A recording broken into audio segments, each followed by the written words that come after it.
ప్రస్తుత పరిస్థితుల్లో జగ్గయ్యపేట నుంచి సత్తెనపల్లి రావాలంటే జగ్గయ్యపేట, నందిగామ, కంచికచర్ల, విజయవాడ నుంచి మంగళగిరి, గుంటూరు, సత్తెనపల్లి ఇంత దూరం తిరిగి రావాలి. నీ ముక్కు ఎక్కడుందంటే ఇక్కడ చూపించాలి. ఇప్పుడు ఈ రూటు జగ్గయ్యపేట నుంచి సత్తెనపల్లి వెళ్ళాలంటే రూట్ ఎట్టుందంటే ఇలా తిరుక్కుని ఇది ముక్కు అని చూపించినట్టుంది. ఇది బ్రిటిష్ కాలం నుంచి కూడా ప్రజల కోరిక. ఏం కోరుకుంటున్నారు? జగ్గయ్యపేట నుంచి సత్తెనపల్లి రావాలంటే అయ్యా మాకు దగ్గరలో కృష్ణానది ఉంది, కృష్ణానదిపై మాదిపాడు దగ్గర ఒక బ్రిడ్జి నిర్మాణం చేస్తే జగ్గయ్యపేట నుంచి విజయవాడ వెళ్లకుండా సత్తెనపల్లికి అతి తక్కువ సమయంలో అతి తక్కువ దూరంలో వచ్చేయచ్చు అని చెప్పి ప్రజలు, రైతులు ఎంతకాలంగానో వేచి చూస్తున్నారు. ఇది స్వాతంత్రం రాకముందు 100 సంవత్సరాల నుంచి ఆ ప్రాంత ప్రజల యొక్క, రైతుల యొక్క కోరిక. వాళ్ళ కళ నెరవేరబోతూ ఉంది. చంద్రబాబు నాయుడు ఎప్పుడైతే ముఖ్యమంత్రి అయ్యాడో ఆయన ఇలాంటివి సమస్యలు, పెండింగ్లో ఉండే సమస్యలు అధ్యయనం చేయటం, వెంటనే అతి తక్కువ బడ్జెట్తో అయిపోయే ఈ బ్రిడ్జి మాదిపాడు దగ్గర కృష్ణానది మీద బ్రిడ్జి కడితే అక్కడ చాలా వెడల్పు తక్కువ. మాదిపాడు దగ్గర కృష్ణానది చాలా 1 కిలోమీటరే ఉంటుంది. అందువల్ల వెడల్పు తక్కువ ఉన్న నది మీద కట్టడం సునాయాసం కనుక చంద్రబాబు నాయుడు నాబార్డు నిధులతో రూరల్ ఇన్ఫ్రాస్ట్రక్చర్ డెవలప్మెంట్ ఫండ్, గ్రామీణ మౌలిక సదుపాయాల అభివృద్ధి నిధుల నుంచి 39 కోట్లను మంజూరు చేయడమే కాదు, టెండర్ కూడా పిలిచారు. టెండర్ పిలిచి 2 సంవత్సరాల కాల వ్యవధి లోపల ఈ బ్రిడ్జి పూర్తయిపోవాలన్నారు. ఈ బ్రిడ్జి పూర్తయిపోతే జగ్గయ్యపేట వాసులకే కాదు, తెలంగాణ వాసులు ఖమ్మం, వరంగల్, సూర్యాపేట, హైదరాబాద్ వాళ్ళకు కూడా సత్తెనపల్లి మీదుగా జగ్గయ్యపేట వెళ్ళి జగ్గయ్యపేట నుంచి తెలంగాణలో ప్రవేశించవచ్చు. ఇది మాదిపాడు నుంచి, ఈ మాదిపాడు అనేది గుంటూరు జిల్లాలో ఉంది. అంటే కృష్ణానది గుంటూరు ఒడ్డు మీద ఉంది. మాదిపాడు నుంచి క్రోసూరు వచ్చి క్రోసూరు నుంచి సత్తెనపల్లికి రావచ్చు.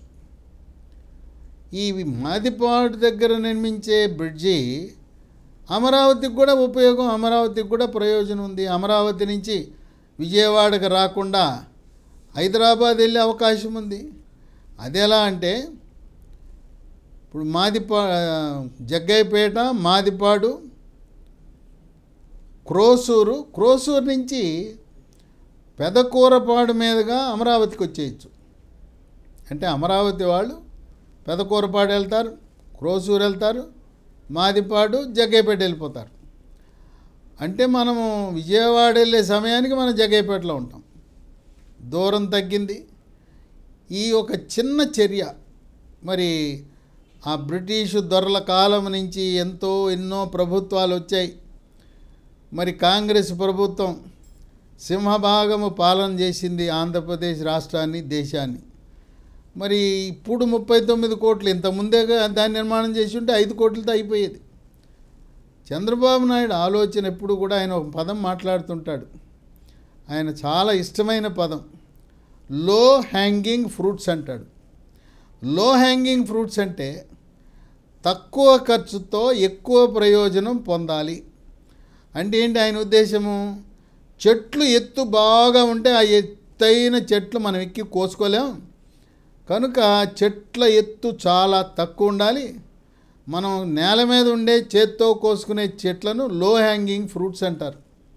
ఆ సిద్ధాంతం ప్రకారం 39 కోట్ల పెట్టుబడితో ఇవాళ దూరం తగ్గిపోయింది. తర్వాత అక్కడ రియల్ ఎస్టేట్ మామూలుగా ఉండదు. ఇవాళ 15-20 లక్షలు ఉన్న భూమి కోట్లకు పడగలెత్తుతుంది. మరి అలాగే విద్య, వ్యాపార, పారిశ్రామిక, వైద్యపరంగా అభివృద్ధి జరుగుతుంది. రైతుల యొక్క భూములను కోట్ల విలువ చేస్తే కనుక వాళ్ళకెంతో లాభం. ఆ విధంగా ఈ రోజున జగ్గయ్యపేట నుంచి సత్తెనపల్లి వరకు ఈ మాదిపాడు వద్ద పెట్టుబడి 39 కోట్లు చేయటం చాలా హర్షణీయం అని చెప్పి గుంటూరు జిల్లా ప్రజలు ఎంతో ఆనందపడుతున్నారు.